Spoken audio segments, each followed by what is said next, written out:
bow saw is one of the essential hand tools that every ranch owner, outdoors person, survivalist, or anyone who burns firewood should own.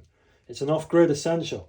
You can cut surprisingly large logs, and the saw is very light and easy to carry, meaning that you can easily take it to the opposite side of the forest if needed. And of course, it needs no power other than your arm.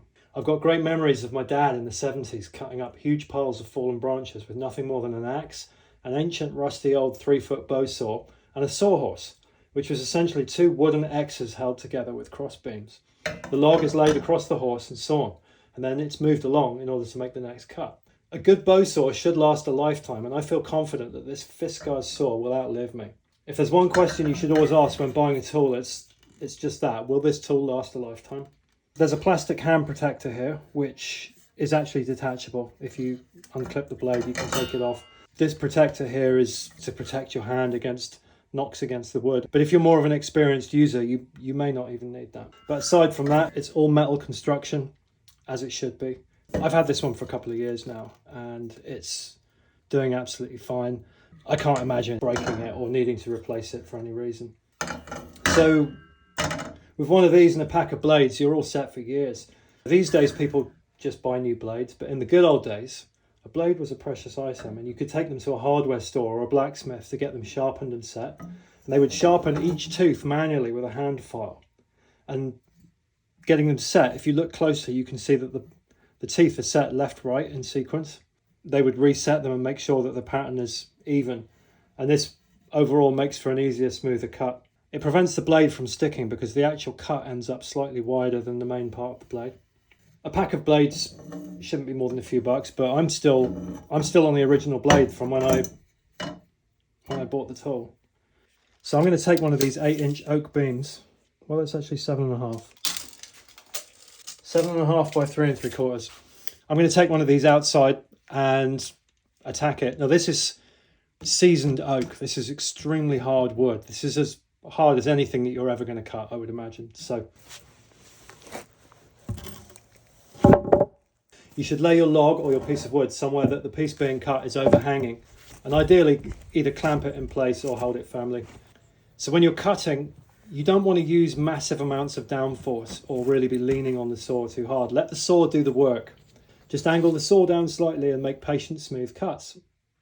With the wood overhanging like this, it's unlikely that your blade will jam, but if it does, you can just make another cut and chop out a wedge and then keep going as needed. This is a really good arm workout, and you'll get some cardio too. As the old saying goes, if you cut the firewood yourself, it warms you twice.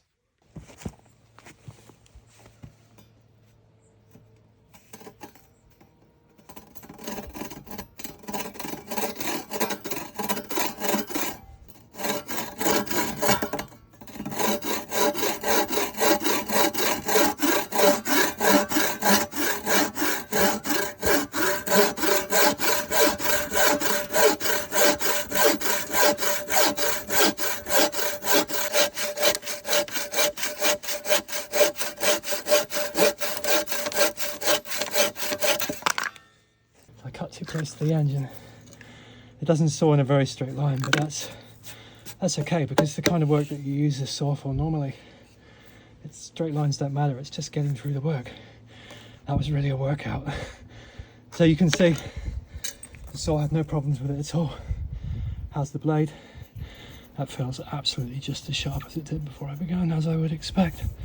And yeah, real workout. So no problems, basically. You know, I would have been able to finish this off if I'd have just started the cut a bit further in. I didn't want to cut too much off my lovely oak beam. This oak is really absolutely as solid and as dense as can be. Yeah. So there you go. Good job. The FISKARS SW31 is the winner. This is just a basic bit of 2x4, just for comparison.